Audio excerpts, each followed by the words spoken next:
COQP04 important questions political science. भारतीय संविधान 26 नवंबर 1949 को बनकर तैयार हुआ। भारतीय संविधान 26 जनवरी 1950 को लागू हुआ। भारतीय संविधान को बनने में 2 साल 11 महीने 18 दिन लगे। भारतीय मूल संविधान में 395 अनुच्छेद थे। भारतीय मूल संविधान में 22 भाग थे। भारतीय मूल संविधान में कुल 8 अनुसूचियाँ थीं। संविधान की कुंजी संविधान की प्रस्तावना को कहा जाता है।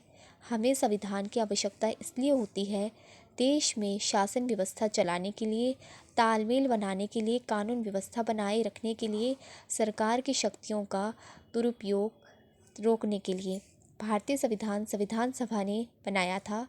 भारतीय संविधान सभा के 284 उपस्थित सदस्यों ने भारतीय संविधान पर हस्ताक्षर किए। संविधान सभा में उद्देश्य प्रस्ताव जवाहरलाल नेहरू ने प्रस्तुत किया। संविधान सभा की पहली बैठक 9 दिसंबर 1946 को हुई थी। संविधान सभा के अस्थायी अध्यक्ष डॉक्टर सच्चिदानंद सिन्हा थे। संविधान सभा के स्थायी अध्यक्ष डॉक्टर राजेंद्र प्रसाद थे। उद्देश्य प्रस्ताव नेहरू जी 13 दिसंबर 1946 को लेकर आए। संविधान सभा का बहिष्कार मुस्लिम लीग ने किया।